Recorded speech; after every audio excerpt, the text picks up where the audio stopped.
ஆஸ்திரேலியாவின் சிட்னி கடற்கரை பிரதேசத்தில் மேற்கொள்ளப்பட்டிருக்கக்கூடிய துப்பாக்கிச்சூட்டு தாக்குதல்களும் இவை தொடர்பாக இஸ்ரேலிய ஆக்கிரமிப்பு அதிகாரிகள் தெரிவித்திருக்கக்கூடிய கருத்துக்களும் குறித்த துப்பாக்கிச்சூட்டு சம்பவத்தோடு சம்பந்தப்படுத்தப்பட்டுள்ள பலஸ்தீனிய காரணமும் ஈரானும் காசாவிலே ஹமாஸின் துணை இராணுவ தளபதியாக செயற்படக்கூடிய ராயித் சாத் அவர்கள் கொல்லப்பட்டுள்ளாரா?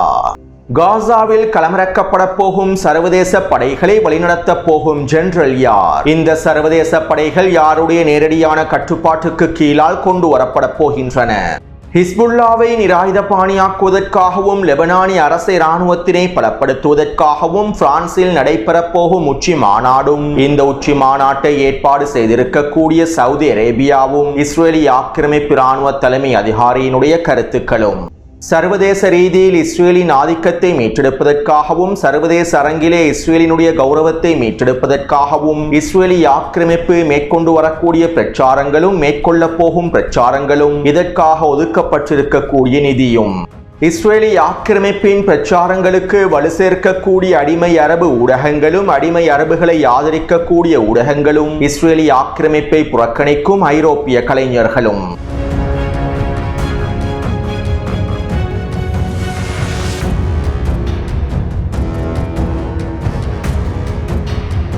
2026 ஆண்டுக்கான யூரோவிஷன் பாடல் போட்டிகளில் இஸ்ரேல் கலந்து கொள்ளக்கூடாது என ஸ்பெயின், அயர்லாந்து, ஐஸ்லாந்து மற்றும் நெதர்லாந்து ஆகிய நாடுகள் யூரோவிஷன் போட்டி நிகழ்ச்சிகளுடைய ஏற்பாட்டாளர்களுக்கு கோரிக்கைகளை முன்வைத்திருந்தார்கள். மேலும் இஸ்ரேல் இந்த போட்டி நிகழ்ச்சிகளில் பங்கு பற்றினால் எங்களுடைய நாட்டு போட்டியாளர்கள் இந்த நிகழ்ச்சியில் பங்கு கொள்ள மாட்டார்கள் என்றும் குறித்த நாடுகள் வெளிப்படையாக அறிவித்திருந்தன. இருப்பினும் ஜெர்மனி மற்றும் பிரித்தானியாவினுடைய உச்ச அழுத்தங்களுக்கு மத்தியில் யூரோவிஷன் பாடல் போட்டி நிகழ்ச்சிகளில் இஸ்ரேலை இணைத்துக் கொள்வதற்கான வேலை திட்டங்கள் முன்வைக்கப்பட்டிருந்தன. மேலும் இதற்கமைவாக இந்த பாடல் போட்டி நிகழ்ச்சியில் இஸ்ரேல் முழுமையாக பங்கேற்கும் என யூரோவிஷன் போட்டி ஏற்பாட்டாளர்களும் தெரிவித்திருந்தார்கள். இப்படியான நிலைமையில் யூரோவிஷன் பாடல் போட்டியில் கலந்து கொள்ளக்கூடிய கலைஞர்களும் பாடகர்களும் முன்னாள் பாடகர்களும் வெற்றி பெற்றவர்களும் ஆர்ப்பாட்டங்களையும் போராட்டங்களையும் ஆரம்பித்துள்ளார்கள். பலஸ்தீனிய மக்களை இனப்படுகொலை செய்த ஆக்கிரமிப்போடு நாங்கள் ஒருபொழுதும் ஒருங்கிணைந்து செயற்பட மாட்டோம் என்றும் பலஸ்தீனிய மக்களின் இனப்படுகொலைகளுக்கு காரணமாக இருக்கக்கூடிய ஆக்கிரமிப்பின் போட்டியாளர்களை நாங்கள் ஒருபொழுதும் வரவேற்கப் போவதில்லை என்றும் இவர்கள் இருக்கும் இடத்தில் நாங்கள் கலந்து கொள்ளப் போவதில்லை என்றும் நாங்கள் இந்த போட்டி நிகழ்ச்சிகளில் இருந்து முழுமையாக வெளியேறி விடுவோம் என்றும் குறித்த போட்டி நிகழ்ச்சியில் கலந்து கொள்ளக்கூடிய பாடகர்களும் கலைஞர்களும் தெரிவித்துள்ளார்கள். அது மட்டுமல்லாமல் 2024 ஆண்டு யூரோவிஷன் போட்டி நிகழ்ச்சிகளிலே வெற்றி பெற்ற சுவிஸ் நாட்டினுடைய பாடகர் நிமோ அவர்கள் இஸ்ரேல் இந்த போட்டி நிகழ்ச்சியிலே கலந்து கொண்டால் தான் தன்னுடைய வெற்றி கோப்பையை ஒப்படைத்து விடுவதாகவும் வெற்றி பெற்ற போது கிடைத்த அனைத்து கௌரவங்களையும் பரிசுகளையும் திரும்பி வழங்கி விடுவதாகவும் குறிப்பிட்டுள்ளார். இதே போன்று ஒவ்வொரு ஆண்டும் யூரோவிஷன் போட்டி நிகழ்ச்சிகளில் வெற்றி பெற்றிருக்கக்கூடிய வெற்றியாளர்கள்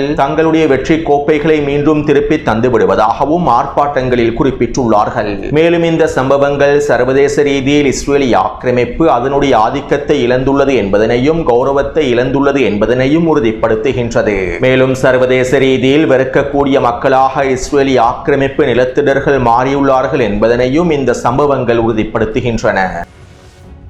அத்தோடு ஸ்பெயின் நாட்டினுடைய பிரதமர் பெட்ரோ சாnchez அவர்கள் இவ்வாறு தெரிவித்துள்ளார். காசாவிலே நடைபெற்ற இனப்படுகொலைகளையும் நடைபெற்று வரக்கூடிய இனப்படுகொலைகளையும் உலகம் மறந்துவிடக் கூடாது.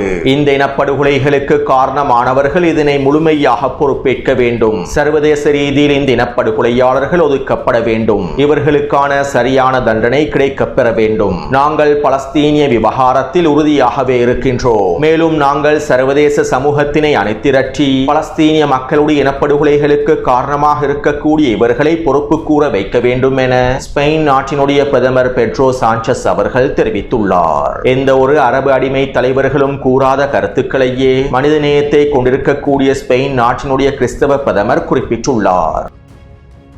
அத்தோடு இவ்வாறு சர்வதேச ரீதியில் இஸ்ரேலிய ஆக்கிரமிப்பின் ஆதிக்கம் கௌரவம் குறைந்திருக்கக்கூடிய நிலைமையில் இஸ்ரேலிய ஆக்கிரமிப்பை புறக்கணிக்கக்கூடிய நிலைமையில் அடிமை அரபு தலைவர்கள் இஸ்ரேலிய ஆக்கிரமிப்போடு இயல்பாக்கத்தினை ஏற்படுத்தி இஸ்ரேலிய ஆக்கிரமிப்புடனான உறவுகளை வலுப்படுத்துவதற்கே வேலை திட்டங்களை முன்னெடுத்து வருகின்றார்கள். அதே நேரம் இந்த அரபு அடிமைகளும் துரோகி அர்துகானும் ஒன்றிணைந்து மேற்கொண்ட காசா தொடர்பான டொனால்ட் ட்ரம்பின் ஒப்பந்தத்தினால் காசாவை இந்த உலகம் மறந்து வருகின்றது. டொனால்ட் ட்ரம்பினுடைய ஒப்பந்தம் நடைமுறைப்படுத்தப்பட்டதற்கு பின்பு காசாவை அதிகமானோர் மறந்துவிட்டார்கள். பலஸ்தீனிய காரணத்தினை அதிகமானோர் மறந்துவிட்டார்கள். ஒவ்வொரு நாடுகளிலும் பலஸ்தீனிய மக்களுக்கு ஆதரவாக மேற்கொள்ளப்பட்ட ஆர்ப்பாட்டங்களும் போராட்டங்களும் தற்போது நிறுத்தப்பட்டு விட்டன.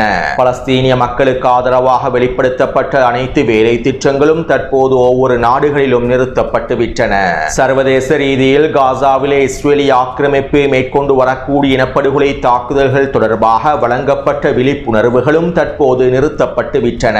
சுருக்கமாக குறிப்பிடுவதாக இருந்தால் டொனால்ட் ட்ரம்பினுடைய ஒப்பந்தம் நடைமுறைப்படுத்தப்பட்டதற்கு பின்பு காசாவிலே நிலைமைகள் அனைத்தும் சரியாக விட்டது என்றும் பலஸ்தீனிய மக்கள் நிம்மதியாக வாழ்கின்றார்கள் என்றும் பலஸ்தீனிய மக்களுக்கு எதிரான தாக்குதல்கள் நிறுத்தப்பட்டு விட்டது என்றும் டொனால்ட் ட்ரம்பின் ஒப்பந்தத்தின் மூலமாக காசாவிலே அமைதி ஏற்படுத்தப்பட்டு விட்டது என்றும் பலஸ்தீனிய மக்களுக்கு தேவையான உணவுப் பொருட்கள் தொடர்ச்சியாக காசாவிற்குள்ளே அனுமதிக்கப்படுகின்றது என்றுமே தற்போது அதிகளவான மக்கள் நம்பிக்கொண்டிருக்கின்றார்கள்.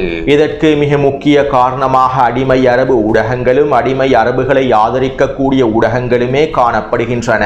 டொனால்ட் ட்ரம்பினுடைய ஒப்பந்தம் கைச்சாத்திடப்பட்டதும் இந்த அடிமை அரபு ஊடகங்களும் அடிமை அரபு தலைவர்களை ஆதரிக்கக்கூடிய ஊடகங்களும் இந்த ஒப்பந்தத்தினை நியாயப்படுத்தக்கூடிய பிரச்சாரங்களையே மேற்கொண்டார்கள். டொனால்ட் ட்ரம்பினுடைய ஒப்பந்தம் பலஸ்தீனிய மக்களுக்கும் பலஸ்தீனிய போராளிகளுக்கும் கிடைத்திருக்கக்கூடிய வெற்றி என்றுமே இந்த அடிமை அரபு ஊடகங்கள் பிரச்சாரங்களை மேற்கொண்டன. மேலும் அடிமை மத்தியஸ்தர்களை நியாயப்படுத்துவதற்காகவும் இந்த மத்தியஸ்தர்கள் மூலமாகவே காசாவில் தற்போது அமைதி ஏற்பட்டுள்ளது என்பதனை சர்வதேச ரீதியில் பிரச்சாரம் செய்வதற்காகவும் காசாவினுடைய நிலைமைகளை முடிவுக்கு கொண்டு வருவதற்கு அரபு நாடுகள் ஒன்றிணைந்து மேற்கொண்ட வேலை திட்டங்களே முக்கியமான காரணம் என்கின்ற போலி பிரச்சாரங்களையே மேற்கொண்டிருந்தன. ஆனால் உண்மையில் காசாவிலே பலஸ்தீனிய மக்களுடைய இனப்படுகொலைகள் நிறுத்தப்படவில்லை. டொனால்ட் ட்ரம்பின் நிபந்தனைகளுக்கு அமைவாக கைதிகளுடைய பரிமாற்றத்தை தவிர எதுவுமே நடைபெறவில்லை. ஒரு நாளைக்கு 600 உணவு வண்டிகள் காசாவிற்குள்ளே நுழையும் என குறிப்பிட்டிருந்தார்கள். ஆனால் ஒரு நாளைக்கு 20க்கும் குறைவான உணவு வண்டிகள் மாத்திரமே அனுமதிக்கப்படுகின்றன. மேலும் இந்த உணவு வண்டிகளில் இனிப்பு பண்டங்களும் சாக்லேட்டுகளுமே அதிகமாக காணப்படுகின்றன. அத்தியாவசிய பொருட்கள் எதுவுமே காசாவிற்குள் அனுமதிக்கப்படவில்லை. மருந்து பொருட்களோ எரிபொருட்களோ காசாவிற்குள் அனுமதிக்கப்படவில்லை. பலஸ்தீனிய மக்கள் மீதான தாக்குதல்களும் நிறுத்தப்படவில்லை. ஆனால் அரபு அடிமை ஊடகங்களும் அரபு அடிமை தலைவர்களை ஆதரிக்கக்கூடிய பக்தர்களின் ஊடகங்களும் சர்வதேசத்திற்கு உண்மைகளை மூடி மறைக்கக்கூடிய பிரச்சாரங்களையே மேற்கொண்டிருந்தன. டொனால்ட் ட்ரம்பின் ஒப்பந்தத்தினை நியாயப்படுத்துவதற்காகவும் தங்களுடைய அரபு தலைவர்களை நியாயப்படுத்துவதற்காகவுமே இந்த அடிமை அரபு ஊடகங்கள் இவ்வாறான பிரச்சாரங்களை மேற்கொண்டன. அது மட்டுமல்லாமல் டொனால்ட் ட்ரம்பின் 2ஆம் கட்ட திட்டத்திற்கமைவாக காசாவிலே சர்வதேச படைகள் களமிறக்கப்பட்டால் இஸ்ரேலிய ஆக்கிரமிப்பு ராணுவம் மஞ்சள் நிற எல்லை பிரதேசங்களிலிருந்து பின்வாங்கிவிடும் என்றும் இந்த அடிமை அரபு ஊடகங்கள் பிரச்சாரங்களை மேற்கொள்கின்றன. டொனால்ட் ட்ரம்பின் 2ஆம் கட்ட திட்டத்தினை நடைமுறைப்படுத்துவதன் மூலமாகவே இஸ்ரேலிய ஆக்கிரமிப்பு ராணுவத்தினை வெளியேற்ற முடியும் என்றும் இந்த ஊடகங்கள் பிரச்சாரங்களை மேற்கொள்கின்றன.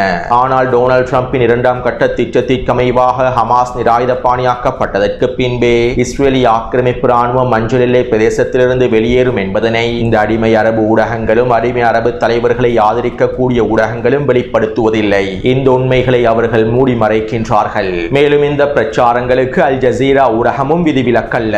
கத்தாரி அடிமை மத்தியஸ்தர்களை நியாயப்படுத்தும் நோக்கத்திலேயே அல் ஜசீரா ஊடகத்தினுடைய செய்திகளும் தற்போது வெளிவருகின்றன.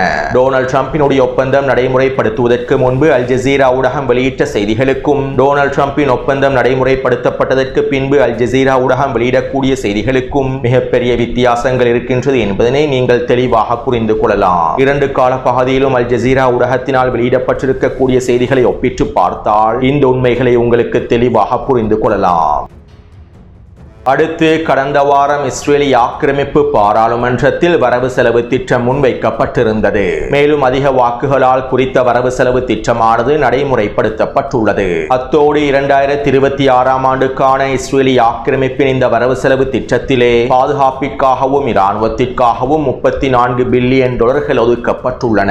$20 பில்லியன் குறைவாக இருக்கக்கூடிய இஸ்ரேலிய ஆக்கிரமிப்பின் பாதுகாப்பு செலவுகள் $34 பில்லியன் வரையில் அதிகரிக்கப்பட்டுள்ளது. இதற்கு அர்த்தம் அடுத்த வருடம் இஸ்ரேலிய ஆக்கிரமிப்பின் யுத்த களங்கள் விரிவடைய போகின்றது என்பதனையும் மேலும் இதன் மூலமாக அடுத்த வருடம் இஸ்ரேலிய ஆக்கிரமிப்பினுடைய இராணுவ நடவடிக்கைகள் விரிவடைய போகின்றது என்பதனையும் யுத்த களங்கள் விரிவடைய போகின்றது என்பதனையும் தெளிவாக புரிந்து கொள்ளலாம். அத்தோடு இஸ்ரேலிய ஆக்கிரமிப்பு சர்வதேச பிரச்சாரங்களை மேற்கொள்வதற்காக 3.5 பில்லியன் டாலர்களை இந்த வரவு செலவு திட்டத்தில் ஒதுக்கியுள்ளது. அதாவது சர்வதேச ரீதியில் இஸ்ரேலிய ஆக்கிரமிப்பின் ஆதிக்கம் வீழ்ச்சி அடைந்துள்ளது. சர்வதேச ரீதியில் இஸ்ரேலிய ஆக்கிரமிப்பு அதனுடைய கௌரவத்தை இழந்துள்ளது. சர்வதேச மக்களிடத்திலே இஸ்ரேலிய ஆக்கிரமிப்பின் மீதான வெறுப்புணர்வை அதிகரித்துள்ளது. மேலும் பலஸ்தீனிய விவகாரம் தொடர்பான ஆதரவு சர்வதேச மக்கள் மத்தியில் அதிகரித்துள்ளது. சுருக்கமாக குறிப்பிடுவதாக இருந்தால் சர்வதேச ரீதியில் இஸ்ரேலிய ஆக்கிரமிப்புக்கு இருக்கக்கூடிய கௌரவமும் ஆதிக்கமும் செல்வாக்கும் குறைவடைந்து பலஸ்தீனிய மக்கள் மீதான பலஸ்தீனிய காரணம் மீதான ஆதிக்கமும் செல்வாக்கும் அதிகரித்துள்ளது. மேலும் இது இஸ்ரேலிய ஆக்கிரமிப்புக்கு ஏற்பட்டிருக்கக்கூடிய மிகப்பெரிய இழப்பாகவே இஸ்ரேலிய ஆக்கிரமிப்பு தலைவர்களும் அமெரிக்க தலைவர்களும் கூறுகின்றார்கள். டொனால்ட் ட்ரம்பும் இவை தொடர்பான கருத்துக்களை வெளியிட்டிருந்தார். சர்வதேச ரீதியில் நாங்கள் இஸ்ரேலினுடைய செல்வாக்கை முழுமையாக மீட்டெடுக்க வேண்டும் என டொனால்ட் ட்ரம்ப் தெரிவித்திருந்தார். எனவே இப்படியான நிலைமையில் சர்வதேச ரீதியில் இஸ்ரேலினுடைய ஆதிக்கத்தினை மீட்டெடுப்பதற்காகவும் இஸ்ரேலுக்கு சார்பான பிரச்சாரங்களை மேற்கொள்வதற்காகவும் இஸ்ரேலிய கௌரவத்தை மீட்டெடுப்பதற்காகவும் இஸ்ரேலுக்கு ஆதரவான ஊடக பிரச்சாரங்களை வலுப்படுத்துவதற்காகவும் சர்வதேச ரீதியில் செல்வாக்கை பெற்றிருக்கக்கூடிய பலஸ்தீனிய காரணத்தினை வீழ்த்த வேண்டும், முடிவுக்கு கொண்டு வர வேண்டும் என்பதற்காகவுமே இஸ்ரேலிய ஆக்கிரமிப்பு வரவு செலவு திட்டத்தில் 3.5 பில்லியன் டாலர்களை ஒதுக்கியுள்ளது. அத்தோடு இதற்கமைவாக பல நாடுகளில் இந்த வேலை திட்டங்கள் ஆரம்பிக்கப்பட்டுவிட்டன. இஸ்ரேலுக்கு சார்பான ஊடக பிரச்சாரங்கள் வலுவடைந்து வருகின்றன. இஸ்ரேலுக்கு ஆதரவாக இஸ்ரேலினுடைய நிலைப்பாடுகளுக்கு ஆதரவாக ஒருவர் காணொலி ஒன்றை வெளியிடுவாராக இருந்தால் குறித்த அந்த காணொலிக்காக 5000 தொடக்கம் 7000 டாலர்கள் வரையில் கொடுப்பனவுகளும் மேற்கொள்ளப்படுகின்றன. அதாவது இலங்கை ரூபாய் மதிப்பீட்டின்படி இஸ்ரேலுக்கு சார்பாக பேசக்கூடிய ஒரு காணொலிக்கு இஸ்ரேலிய ஆக்கிரமிப்பின் நிலைப்பாடுகளை நியாயப்படுத்தக்கூடிய ஒரு காணொளிக்கு 15 லட்சம் ரூபாய் கொடுப்பனவு வழங்கப்படுகின்றது. இதற்காக ஒவ்வொரு நாடுகளிலும் சமூக செயற்பாட்டாளர்கள், ஊடகவியலாளர்கள், சமூக ஊடக வலைத்தளத்தில் தாக்கம் செலுத்தக்கூடியவர்கள் மற்றும் இன்னும் மிக முக்கியமான கண்டென்ட் கிரியேட்டர்ஸ்களும் ஒன்றிணைக்கப்பட்டுள்ளார்கள். ஒவ்வொரு நாடுகளிலும் இஸ்ரேலுக்கு சார்பான பிரச்சாரங்களை மேற்கொள்வதற்கு சோசியல் மீடியா இன்ஃப்ளூயன்சர்ஸ் மற்றும் கண்டென்ட் கிரியேட்டர்ஸ் தெரிவு செய்யப்பட்டு இவர்களுக்கு தேவையான கொடுப்பனவுகள் வழங்கப்பட்டு இந்த பிரச்சாரங்களும் மேற்கொள்ளப்பட்டு வருகின்றன. மேலும் தற்போது இந்த பிரச்சாரங்களுக்காக இஸ்ரேலிய ஆக்கிரமிப்பு பாராளுமன்றத்திலேயே 3.5 பில்லியன் டாலர்கள் நிதி ஒதுக்கீடு மேற்கொள்ளப்பட்டு நடைமுறைப்படுத்தப்பட்டுள்ளன. இதனால் சர்வதேச ரீதியில் இஸ்ரேலுக்கு சார்பான பிரச்சாரங்களுடைய தீவிரத்தன்மை அதிகரித்துள்ளது. அது மட்டுமல்லாமல் இங்கிருக்கக்கூடிய இன்னும் ஒரு மிக முக்கியமான விடயம் என்னவென்றால் கடந்த 2 வருடங்களுக்குள்ளே இஸ்ரேலுக்கு எதிராக மேற்கொள்ளப்பட்டிருக்கக்கூடிய காணொளிகள், இஸ்ரேலினுடைய நிலைப்பாடுகளுக்கு எதிராக முன்வைக்கப்பட்டிருக்கக்கூடிய காணொளிகள், பிரச்சாரங்கள் என்பனவற்றினை முழுமையாக நீக்குவதற்கான வேலை திட்டங்களும் மேற்கொள்ளப்பட்டு வருகின்றன. சமூக ஊடக வலைத்தளங்களை பயன்படுத்தி இந்த காணொளிகள் முழுமையாக நீக்கப்பட்டு வருவதாகவும் கடந்த 2 வருடங்களில் இஸ்ரேலுக்கு எதிராக மேற்கொள்ளப்பட்டிருக்கக்கூடிய அனைத்து காணொளிகளும் முழுமையாக நீக்கப்பட்டு வருவதாகவும் தெரிவிக்கப்படுகின்றது. எனவே டொனால்ட் ட்ரம்பினுடைய இந்த ஒப்பந்தத்தினால் ஏற்பட்டிருக்கக்கூடிய சாதகமான நிலைமைகளை பயன்படுத்தி அடிமை அரபு ஊடகங்களினால் மேற்கொள்ளப்படக்கூடிய இந்த பிரச்சாரங்களுடைய சாதகமான நிலைமைகளை பயன்படுத்தி இஸ்ரேலிய ஆக்கிரமிப்பும் சர்வதேச ரீதியில் இஸ்ரேலிய ஆக்கிரமிப்பின் கொள்கைகளை நியாயப்படுத்தக்கூடிய இஸ்ரேலிய ஆக்கிரமிப்பின் செல்வாக்கை மீட்டெடுக்கக்கூடிய பிரச்சாரங்களை மேற்கொண்டு வருகின்றன. அத்தோடு அடுத்த வருட ஆரம்பத்திலேயே காசாவில் சர்வதேச படைகளை களமிறக்குவதற்கு டொனால்ட் ட்ரம்பின் நிர்வாகம் தீர்மானித்திருப்பதாகவும் காசாவிலே களமிறக்கப்பட போகும் சர்வதேச படைக்கு தலைமை தாங்குவதற்கு அமெரிக்க இராணுவத்தில் இருக்கக்கூடிய 2 நட்சத்திர ஜெனரல் ஒருவரை நியமிக்கப்பட இருப்பதாகவும் இதற்கான அனுமதிகளை டொனால்ட் ட்ரம்ப் வழங்கி இருப்பதாகவும் எக்ஸியோஸ் ஊடகமானது செய்திகளை வெளியிட்டுள்ளது. அதாவது காசாவிலே களமிறக்கப்பட போகும் சர்வதேச படைகளில் அமெரிக்க இராணுவம் இருக்காது. ஆனால் காசாவிலே களமிறக்கப்பட போகும் ஒட்டுமொத்த சர்வதேச படைகளும் அமெரிக்க இராணுவ தளபதிக்கு கீழாலேயே வழிநடத்தப்படுவார்கள். ஆக மொத்தத்தில் அமெரிக்க இராணுவத்தினுடைய வழிகாட்டுதலுக்கு கீழாலும் திட்டங்களுக்கு அமைவாகவுமே காசாவில் சர்வதேச படையானது களமிறக்கப்பட போகின்றது. அடுத்து இஸ்ரேலிய ஆக்கிரமிப்பு இராணுவம் காசாவிலே தொடர்ச்சியான தாக்குதல்களை மேற்கொண்டு வருகின்றது. கடந்த 24 மணித்தியாலங்களுக்குள் இஸ்ரேலிய ஆக்கிரமிப்பு 8க்கும் அதிகமான வான்வெளி தாக்குதல்களை மேற்கொண்டுள்ளது. அதிலும் குறிப்பாக வடக்கு காசாவின் மேற்கு பிரதேசத்திலே வாகனம் ஒன்றை இலக்கு வைத்தும் படுகொலை தாக்குதல் ஒன்றை மேற்கொண்டுள்ளது. அத்தோடு இந்த தாக்குதலிலே ஹமாஸினுடைய துணை இராணுவ தளபதியாக இருக்கக்கூடிய ராயித் சாத் என்பவர் படுகொலை செய்யப்பட்டுள்ளார் என்றும் இவரே ஹமாஸினுடைய இரண்டாவது மிக முக்கியமான இராணுவ தளபதியாக செயற்பட்டுள்ளார் என்றும் காசாவிலே ஆயுத உற்பத்திகளோடு சம்பந்தப்பட்டிருக்கக்கூடிய முக்கிய தளபதியாகவும் இவர்தான் இருக்கின்றார் என்றும் இவரையே தற்போது நாங்கள் படுகொலை செய்துள்ளோம் என்றும் இஸ்ரேலிய ஆக்கிரமிப்பு ராணுவம் அறிவித்துள்ளது. மேலும் குறித்த தாக்குதல் தொடர்பான காணொலிகளை டெலிகிராம் சேனலில் பதிவிட்டுள்ளேன். அதே நேரம் குறித்த தாக்குதலில் ஹமாஸினுடைய இராணுவ துணை தளபதி ராயித் சாத் அவர்கள் படுகொலை செய்யப்பட்டுள்ளாரா என்பது இன்னும் உறுதி செய்யப்படவில்லை. காசாவின் களத்தில் இருக்கக்கூடிய ஊடகவியலாளர்களும் இதனை உறுதிப்படுத்தவில்லை.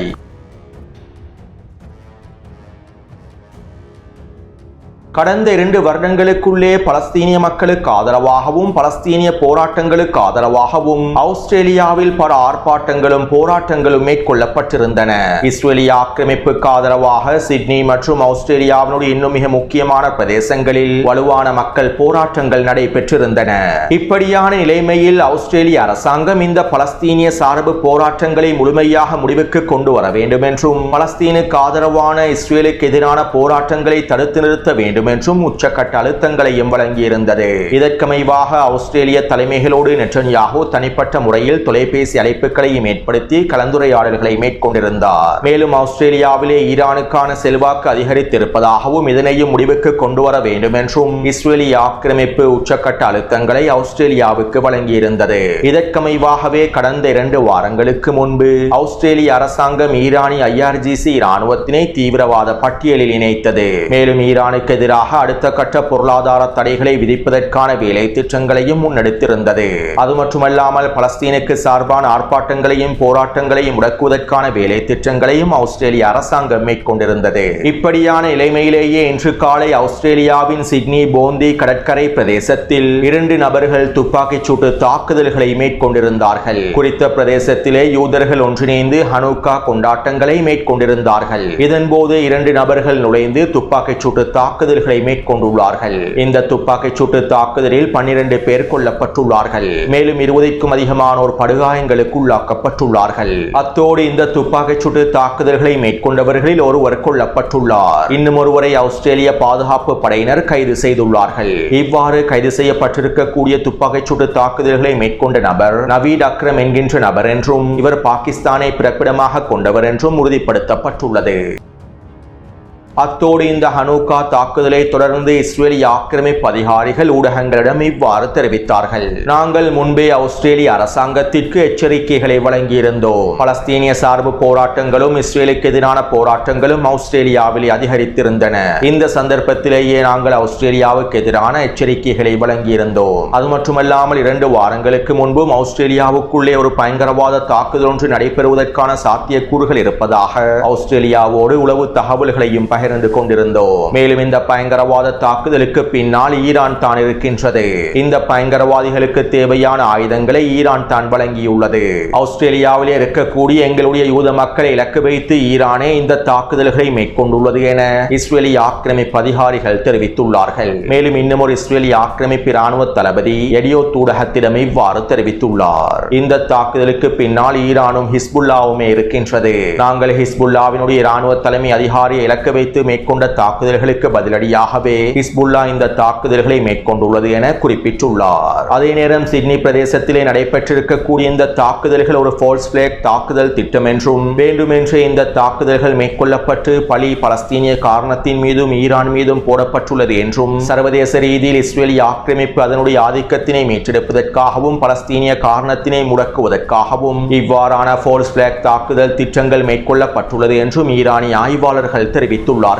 மேலும் இதே போன்று பல நாடுகளில் இவ்வாறான ஃபால்ஸ் பிளாக் தாக்குதல் திட்டங்கள் மேற்கொள்ளப்படலாம் என்றும் சர்வதேச ரீதியில் பலஸ்தீனிய காரணத்தினை குழி தோண்டி புதைப்பதற்காகவும் பலஸ்தீனிய காரணத்தின் மீதான ஆதரவை முடிவுக்கு கொண்டு வருவதற்காகவும் எதிர்ப்பு அச்சுக்கள் மற்றும் ஈரானுக்கு எதிரான பிரச்சாரங்களை அதிகப்படுத்துவதற்காகவுமே சர்வதேச ரீதியில் இந்த பிரச்சாரங்களும் வேலை திட்டங்களும் திட்டமிடப்பட்டு மேற்கொள்ளப்பட்டு வருகின்றது என்றும் இதன் ஒரு பகுதியாகவே இந்த ஃபால்ஸ் பிளாக் தாக்குதல் திட்டமும் மேற்கொள்ளப்பட்டுள்ளது என்றும் இன்னும் சில ஈரானிய ஆய்வாளர்களும் கருத்துக்களை வெளியிட்டுள்ளார்கள். அடுத்து ஹிஸ்புல்லா இராணுவத்தினை நிராயுதபாணியாக்குவதற்காகவும் லெபனானிய அரசை இராணுவத்தினை வலுப்படுத்துவதற்காகவும் பிரான்சிலே ஒரு உச்சி மாநாடு நடைபெறப் போகின்றது. சவுதி அரேபியா மற்றும் பிரான்சினுடைய தலைமையிலேயே இந்த உச்சி மாநாடு நடைபெறப் போகின்றது. மேலும் சவுதி அரேபியாவுடைய வழிகாட்டுதலுக்கு அமைவாகவே பிரான்ஸ் இந்த உச்சி மாநாட்டை மேற்கொள்ளப் போவதாகவும் தெரிவிக்கப்படுகின்றது. வருகின்ற 17 மற்றும் 19 திகதிகளிலேயே இந்த உச்சி மாநாடு பிரான்சில் நடைபெறப் போகின்றது. அத்தோடு இந்த உச்சி மாநாட்டில் லெபனானினுடைய அரசு இராணுவ தலைமை அதிகாரியும் அமெரிக்க துணை தூதரும் சவுதி அரேபியாவினுடைய துணை வெளியுறவுத்துறை அமைச்சரும் கலந்து கொள்ளப் போகின்றார்கள். இதன்போது ஹிஸ்புல்லா இராணுவத்தினை நிராயுதபாணியாக்குவதற்கான முடிவுகள் எடுக்கப்படும் என்றும் இதற்கான வேலை திட்டங்கள் லெபனானிய அரசு இராணுவத்திடம் ஒப்படைக்கப்படும் என்றும் எதிர்பார்க்கப்படுகின்றது என லெபனானிய ஊடகங்கள் செய்திகளை வெளியிட்டுள்ளன. அதே போன்று இஸ்ரேலிய ஆக்கிரமிப்பின் இராணுவ தலைமை அதிகாரி எல் ஜமீர் இவ்வாறு தெரிவித்துள்ளார். தெற்கு லெபனான் பிரதேசத்திலே விவசாயிகள் போன்று ஹிஸ்புல்லா இராணுவ உறுப்பினர்கள் செயற்படுகின்றார்கள். இஸ்ரேலுக்கு எதிரான தாக்குதல்களை மேற்கொள்வதற்காக இவர்கள் வேகமாக செயற்படுகின்றார்கள். மேலும் நாங்கள் இவர்களை முழுமையாக அவதானித்துக் கொண்டிருக்கின்றோம். இந்த வருட இறுதிக்குள்ளே லெபனானிய அரசாங்கம் முடிவுகளை எடுக்காவிட்டால் நாங்கள் அடுத்த வருட ஆரம்பத்திலிருந்து ஹிஸ்புல்லாவுக்கு எதிரான அடுத்த கட்ட இராணுவ நடவடிக்கைகளை ஆரம்பிப்போம் என இஸ்ரேலிய ஆக்கிரமிப்பின் இராணுவ தலைமை அதிகாரி தெரிவித்துள்ளார். எனவே இந்த காணொளி தொடர்பான கருத்துக்களை பதிவிடுங்கள். தொடர்ந்தும் என்னுடன் இணைந்திருங்கள். நன்றி, வணக்கம்.